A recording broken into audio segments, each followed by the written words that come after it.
In the textbook, they talk about some slave rebellions. The revolution in Haiti, Prosser's rebellion in 1800 South Carolina. Um, in future chapters, you'll also see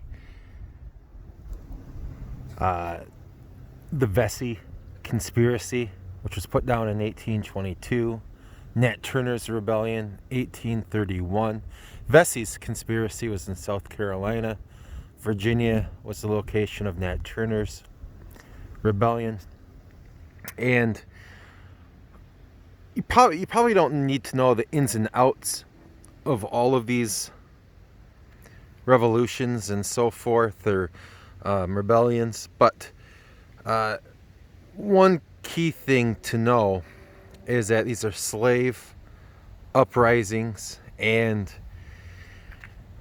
the common theme is once they're put down, slaves lose more and more of what little freedom that they did have.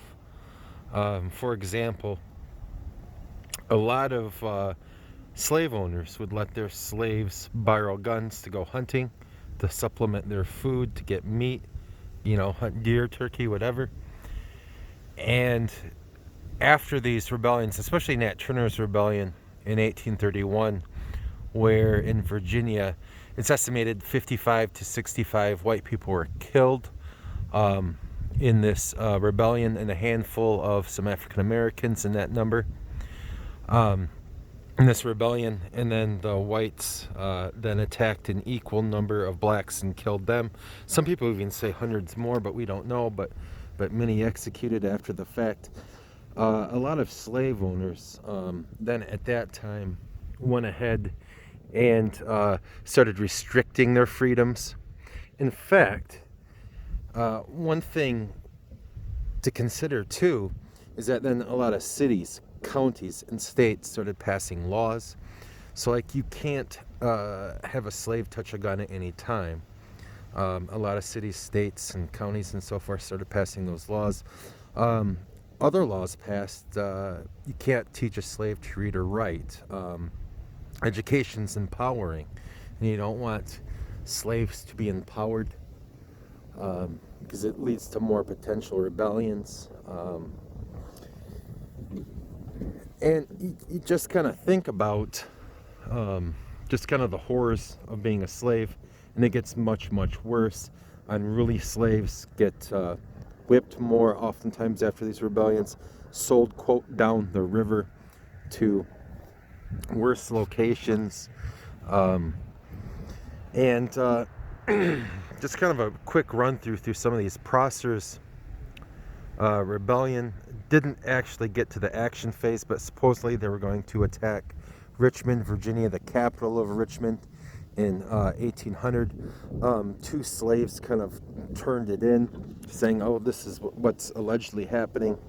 And so it gets put down before it started, but Prosser was allegedly telling the people to rise up, and they're going to start fires and take Monroe, the governor of Virginia, future president,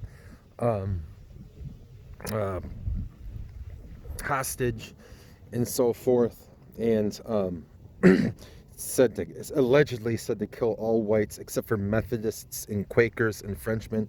Methodists and Quakers were two of the forms of Christianity that had opposed slavery and wanted to see all slaves free. And then the Frenchmen, they thought, could potentially be allies because they had abolished slavery in some of their colonies. Vesey's conspiracy, also in South Carolina, gets caught before it gets put into action. In fact, some people think there might have not even been a conspiracy, but Vesey is going to get basically executed too here. But Nat Turner believed that he was a prophet from God, that God was sending him messages, and he had actually escaped and then turned himself back in because he thought that's what God wanted him to do. And then he thought God wanted him to lead a rebellion. And he went around killing white people in the night. But he gets put down pretty quickly. But he was on the loose for several weeks. But the fact of the matter is that, especially that Nat Turner's one, really scared a lot of the slave owners, and they started cracking down on any types of freedoms that slaves might have. A lot of localities started saying that slaves can't walk at night, by themselves without, can't even, some places even can't travel without a special permit from the owner, and so forth. And so these slave rebellions weren't successful, but they did scare a lot of the southern leaders and lead to worse conditions for slaves and worse punishments for slaves that would rebel. And so kind of keep that in mind. Those are some of the biggest takeaways. And then ultimately, leading up to John Brown in 1859, right before the U.S. Civil War. We'll talk more about him later, but John Brown is a white abolitionist who's going to try to, in the state of Virginia, free slaves by attacking a federal armory that's in Virginia back then, but today Harper's Ferry, West Virginia, by taking over the armory. And he thinks that he's going to have all these weapons, and slaves will flock to him and he'll pass out weapons and peacefully walk around the South with the slave army, freeing slaves, he says, without any violence, and only defending himself as they go around trying to free slaves.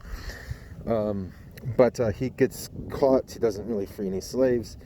And to make a long story short, he gets put on trial. His trial becomes just one of the biggest news stories in America. It was the biggest news story in America in 1859, and it deeply divided the North and South. Some people describe John Brown as being the meteor of the Civil War. All right, guys, stay safe and keep studying, and have a good day.